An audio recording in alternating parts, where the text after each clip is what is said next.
These students are selected in nationwide competitions in their own countries, competitions held under the auspices of the Ministries of Education. They arrived during the Christmas holidays and will be in this country for 3 months, visiting as guests in the homes of 4 different American families and following what we hope will be a fairly normal program of school and community activities. The subject for this discussion is American influence abroad. But let me introduce you to the 4 participants. From the United Kingdom is Sarah Chat. Sarah, where have you been staying? Huntington, Long Island. What's the most interesting thing that's happened to you in the past 2 weeks? Well, I went to an extremely noisy basketball match on Friday. Did you enjoy it? Yes, I enjoyed And it. your first one? Pardon? The first one you've been to? Yes, it's the first one I've been to. You'll be to many more during the next 2 months. Mr. Gopinath from India, we call him Gopi. Gopi, you're 17. That's right. Are you not? How are you getting on here? Getting on very well, I think. Where are you, Gopi? In Bronxville, New York. Bronxville, New York. What's the most interesting thing that's happened at school there? I think the way the teachers and the students get along, I think is the most interesting thing I've noticed in the United States. What do you mean by that exactly? I mean the difference of approach between the relationship between the students and the pupils. I think it's very much less formal than we have back home. How about you, Susan Rennie from South Africa? What have you been doing of interest? Oh, lots of things. I went to a dance on Saturday night and I saw for the first time this thing they call the Lindy. It's Can you do it? not yet. I want to learn. And by the way, Susan, I was very interested in what you told me about the forum competition in South Africa this year. Every senior high school student Has to participate. has Yes. to participate, and you won. Yes. Congratulations.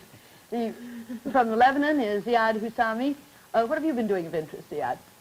Well, a lot of things really. Attending 2 classes, one which is a problem to me called the Word Problems class, and, and another called the American History. We are studying the American Constitution. Well, the most interesting event was a dance last Saturday. I was taught how to jitterbug. I think it's the most informal dance in the world.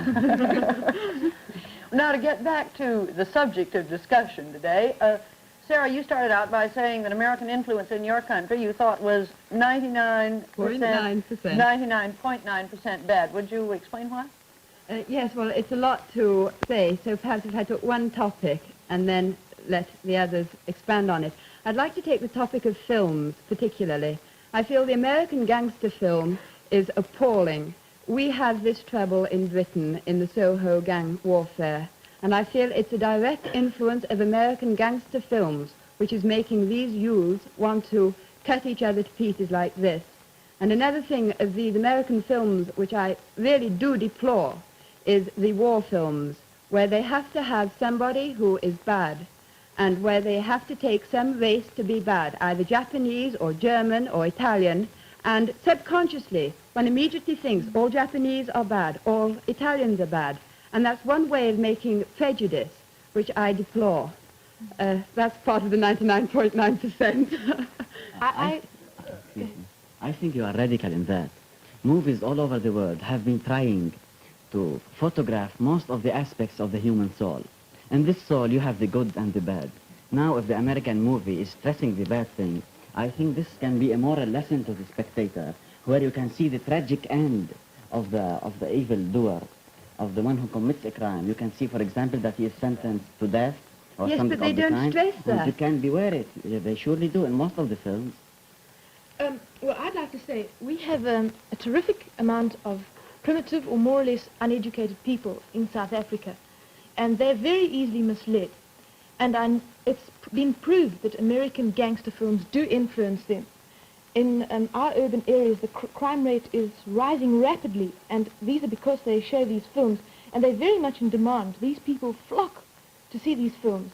And I know for a fact, it was in our press a couple of weeks ago, they showed a film in one of these movie houses, and Richard Woodmark appeared in it wearing a slouch hat and one of these GI types of raincoats. And within 2 weeks, every clothes dealer in Johannesburg had sold out of those type of clothes. And there were plenty more on order, which shows that they want to imitate these people. And I don't think that it teaches them a lesson. I think that they are more or less have, many of these people have a low mentality, and they want to emulate these people. And these crime films glamorize crime. They make it look great and wonderful. They glamorize it to the one who is mentally weak. But if you are mentally strong, you can have a lesson from it. Yes, I mean, but it's the mentally very weak beneficial. people. It's the mentally weak people, isn't it, who go and see these sort Well, of then films. it's not the mistake of the American movie. It's the mistake of your people. I Well, mean. would you say then that having this racial background is introducing prejudice, where you have to have somebody bad, and where you're basing it on history? Well, war itself is bad. Yes. And these movies are trying to picture these inhuman actions taken in war. But do you feel, after you've seen a war film, when you come out, do you instinctively say, hate the person who's been bad, hate the person who's been inflicting such awful cruelty? No, this is just a movie. Oh. I know, but most people don't react that way. You're perhaps one of these mentally strong people. Thank you. But the, I think I am. but the average person, I should say, is very prone to be influenced by these films. Well, what The about average films? person. That wouldn't make up the whole 99.9% of your disapprobation of American influence, Sarah. What else? No, well, another point which I'd like to make is the advertising. I dislike intensely, especially since I've been to America, these jingly rhymes, the way you say your news together with advertising a certain brand of toothpaste. I can't see what any connection there is. And I feel you're getting a uniformity through the world. Wherever American influence is penetrating, you're getting this certain sort of advertising. And it's making people accept things without really thinking about them. If you're given these special little rhymes, these special little songs, all jingly up, and you remember them, and you don't think about them. Well, in South Africa, I think that American advertising has had a good influence to a certain extent, because I know the local magazines and papers are very drab and dull, or have been. And since the sort of a glossy American magazines have come in, there has been an attempt to raise the standard of the South African magazines. And also, I think the advertisements have increased, and this helps the economy of the country, really. But do you think this increase in the economy of the country is worth the sacrifice of individualism? I mean, you have a sort of uniformity. You think this economic advantage you gain from American advertising would offset this loss in individual thought? That's hard to say, but I don't really think that so much individuality is lost. We're talking about Through different these- types of advertising. You're talking about advertising in books. I'm talking about advertising on the radio, on television, on films. That's what I consider as bad. I What's don't the think- common denominator of all these? Yes, well, that will go into my 1% of good American influence. By the way, That's Sarah, what I meant to since England has commercial broadcasting as well as BBC broadcasting, are your commercial broadcasters using our type of advertisement? Yes, they are. Well, that goes into, from your point of view, the 99%, does it? Yes. Do you listen more to the BBC or to the commercial broadcast? Much more to the BBC broadcast. That's me personally. Well, now we've covered films and advertising. Any other American influences in your countries? We'll take the bad first. Any others that are part of what you deplore? Comics. Comics? Oh, yes. I think they have even a worse influence than films, because they're easily accessible. I mean, most people can afford comics, and you don't have to be very intelligent or even educated to read them. I mean, they have the story, and I think most of them are sexy, sadistic, and well, shocking generally. And I feel that they're even raising the standard of literature. Well, you can't even call comics literature. And also, they're having a very bad effect on language. They use guys, I want to pump you full of lead, and these sort of things. And Ria, could I ask you how much influence you have in the Lebanon of comics and films? Well, really, we don't have much comics in Lebanon. No. We aren't interested in that type of thing. But we have some magazines like True Love Stories and this type, which gives awfully bad influence. Yes, very bad It shows the impression. American to be that sexually very immoral. What about in India? Well, you have very little of influence through films. Films you do, but it's, I think, more sort of imitation and does not bring out any of the gangsterism, only a sort of cheap vulgarity. And I don't think it has any of the evil effects noticed in South Africa or perhaps in Britain. I think that in Britain and South Africa we do have this amount of influence, because having rather a high dollar reserve, we are able to import these products in large quantities and things. So, could I ask you a question completely disjointed from this? You said earlier that everybody in high school was compelled to write this essay to get it. Did that include the coloured population in South Africa? No. Only the It white didn't. population? Well, there isn't even a high enough percentage of Negro coloured students. They don't think they'd be representative enough. Because they're not educated enough? No, they have the education They are not given facilities. the chance to be educated. Oh, yes, I they was are. wondering how- Oh, yes, they are. Well, if As a they matter- are, why don't they you... get free high school education from the very beginning, from kindergarten to the end of their university career.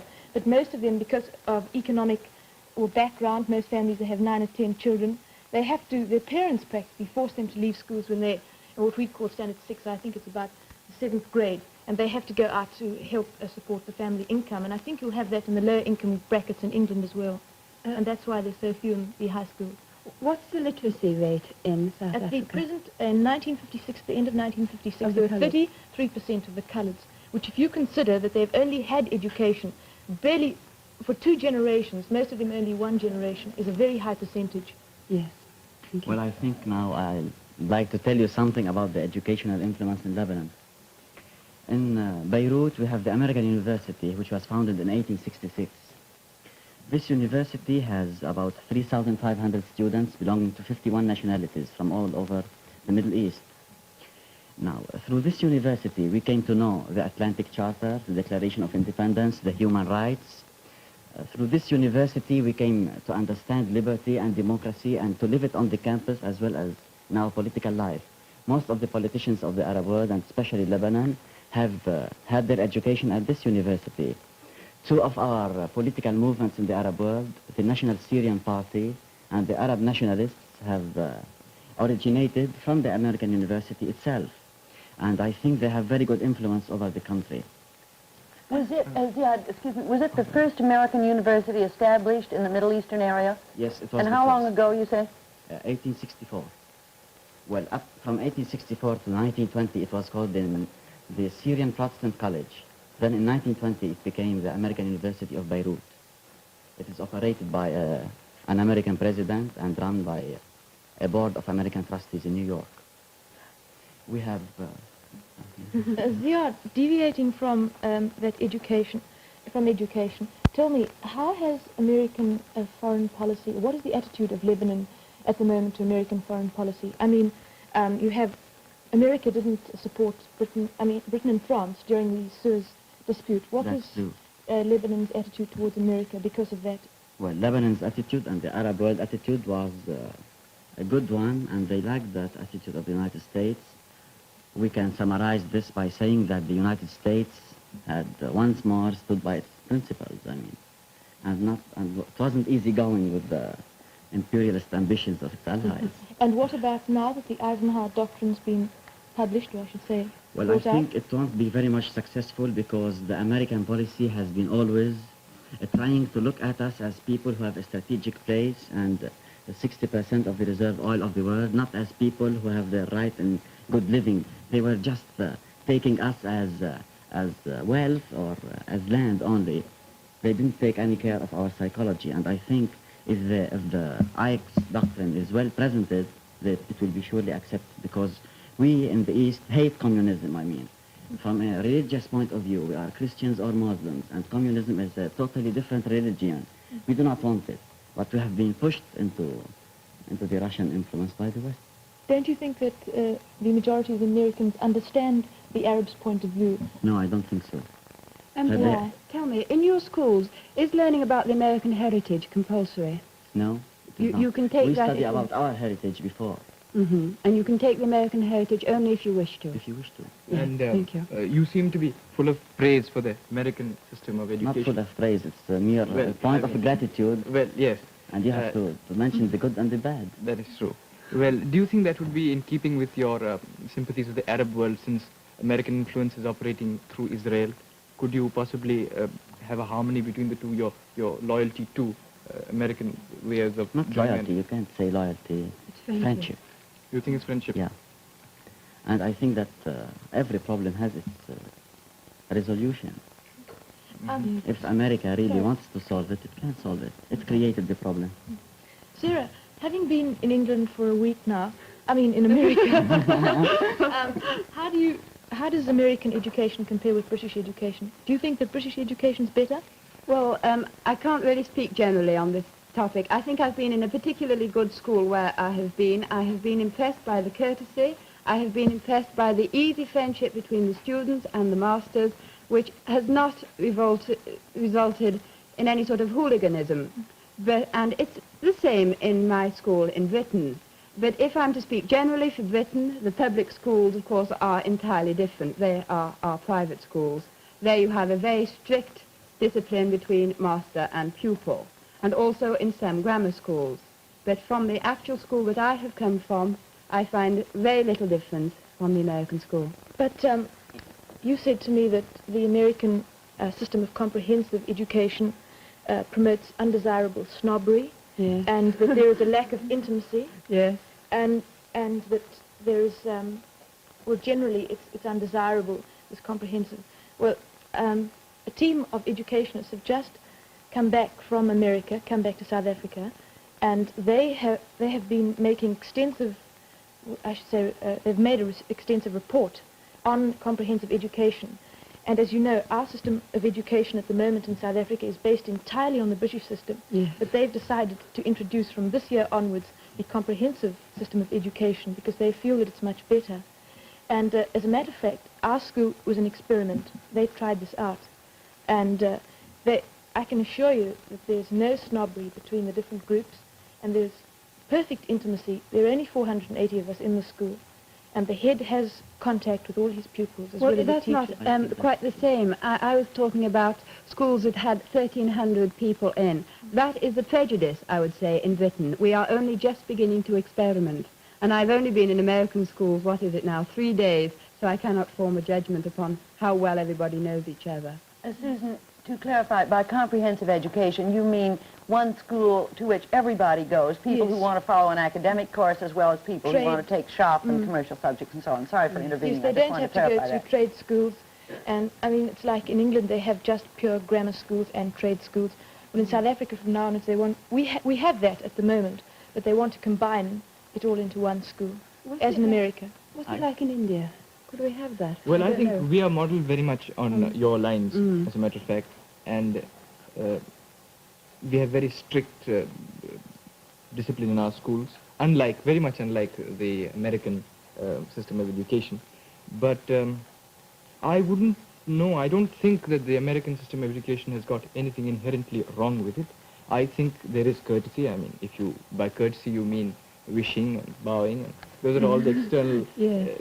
prerequisites of it. And I think I found courtesy wherever I went in American institutions, perhaps not in standing up when the teacher came in and all that, but in its deeper things, I think courtesy is not lacking at all in America. I think one of the traits of the American educational system is that it prepares you for life as well as for a higher education Yes. in college. Well, you get that in Britain in the secondary schools, the ones which deal with the people who aren't quite so bright. But they do want to deal with those who are academically well advanced. They don't want to drag those people back. Well, I think they have to follow this system in the States because they have such a vast number of population and they need mass education. And they want to I cater think for the average person, and there's so many average persons. Gopu, get back onto our American influence in other countries. Would you say there was any resentment in India against American aid? Do you feel that they're giving it as help and making too much of a song and dance about it? Perhaps a no-interest aid or loan for 50 years, and then at the end of the 50 years they forgot about making you pay back the loan might be better. I think that would be better. Yeah. But I don't think there is any resentment or any, at present, I don't think there's any feeling that there is any underhand play behind the whole thing. I think it's just an attitude of friendship and not of charity, which is a good thing. Sarah, is it that you hate the American influence because it is trying to put an end to your influence in your colonies? I mean, you have a kind of complice, the British and the French, that America is trying now to put an end to your influence in your colonies and to replace you. And I think this is one of the major factors that is making Britain hate the American influence. Is that right? No, I disagree with you. I do say that Britain at the moment is feeling particularly insecure. But about this American influence in our country, we are an old tradition. We have a lot behind us. And to have this comparatively young nation bringing in these pop singers, which people loathe. They dislike them intensely, but they're influencing our youth. But how do they come in if they dislike them intensely? Well, the older generation, should I say, and the grammar schools mostly of the present generation. But they're altering our way of life, and we dislike it. We don't want to become dressed like the Americans. We don't want to have these crew cuts. But the younger generation do, and they're the people who matter. Yes, Well. and we think that's bad for England. Oh, you see. We're talking about music. I'm speaking personally about that. Sorry, Susan, go on. American music has had such an influence on South Africa that nowadays you wouldn't think that popular jazz music and that had originated in America. We just take it for granted. It's sort of invaded South Africa completely and ousted classical music. Well, not completely, but you could say 90%, and even our own traditional folk songs. And we have these pop records and hit parades, things like that, and they're quite accepted. What is the influence of these jazz records on the coloured population? Oh, well, I'd like to say, I think that most coloured people have got a rhythm. I mean, I think jazz in America, I don't know if this is correct, originated from the coloured people, and most of the jazz artists are coloured people, and it's really made a great impression on the coloured people in South Africa, and they're making great headway, and we have some very good artists coming up, jazz artists, coloured artists, that is, and they're being encouraged a great deal. And talking about your coloured problem again, does the Supreme Court decision have any influence in South Africa? Well, that's quite a hard question, but actually it does have quite, I should say Parliament isn't a sovereign. The Supreme Court has a large amount of influence. Well, it is the supreme authority in the land, as it is laid down in the Constitution. Susan, excuse me, do your papers report quite a lot about what happens in race relations in the United States, your papers in South Africa? Well, recently they have been doing so. I think they put the spotlight on all the incidents that occur in the United States. There was a certain trial just recently involving a Negro boy who'd been murdered, and the white jury would not convict the men who'd been brought up for the murder, and also this desegregation in the schools, having the coloured students having to be guarded, going to schools and bringing out the National Guard. They're playing that up quite a good deal in South Africa. And at least in South Africa, justice is completely impartial. If a jury will never, the prisoner, they usually have an assessor, but even a white jury would never, or they could never, it's just in our tradition, so blatantly go against you should say just the judge and the court itself. We do have this propaganda against the states in Lebanon. It's used by communists, and they present in the papers pictures which show segregation and certain stories about it. And under this they write, for example, the United States is the land of false liberties, or see, this is the land of democracy, and for example, they would say the story of the girl who was prevented from entering college because she was colored. Actually, I think America speaks so much about democracy without ever really knowing what they mean about democracy. Yes, Well, I agree with think you two Americans and British fight about it. Yes, we do. Well, what I believe is that the parliamentary system has originated in England, and the British have paid a high price for it. I mean, they had to fight their kings and put an end to the idea of divine rights. That's true. We mustn't deny this for you. But still, the truth remains that America now is the pattern of democracy in the world. I mean, because England is still having imperialist ambitions in the world, while the States is not. That's what makes the whole world believe. So. That's a very important thing. And I don't think you have a monopoly, so to say, of democracy. While it might have started with you, but I think America has taken it and enriched it considerably. And of course, this question of imperialism, which I think you would find very hard to resolve with your concepts of democracy. How exactly would you fit it in? First of all, we're no longer an imperialistic nation. We are now a commonwealth, which is entirely different. No, yes, it's not different. It's a different name. No, a commonwealth is the free association of nations. They join if they wish to, and they don't if they don't wish to. Like Australia is one, New Zealand. They have completely their own affairs in their own hands, their own foreign policy. They can join a war if they want to and if they don't want to. in our colonies, which are part of our empire, we Empire. are, yes, So you are yes, we still imperialist. have our empire, but we're no longer increasing it, you But see. you're trying to keep decreasing it. you're trying to keep hold of what you have. No, look, Gertie. no, let me say this.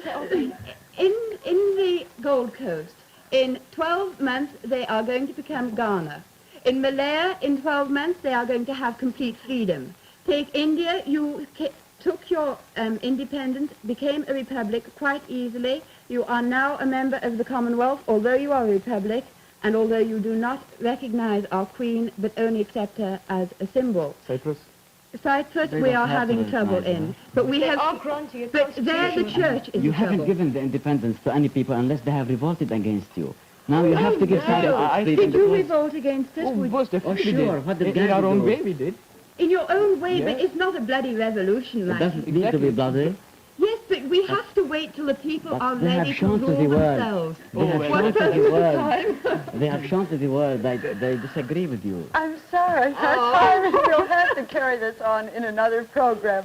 Thank you, Sarah Chat, Mr. Gopinath from India, Susan Rennie from South Africa, and Ziad Houshami. I'm so sorry I had to interrupt you. Next week, we'll be talking about American teenagers and teenagers around the world. Are they misunderstood?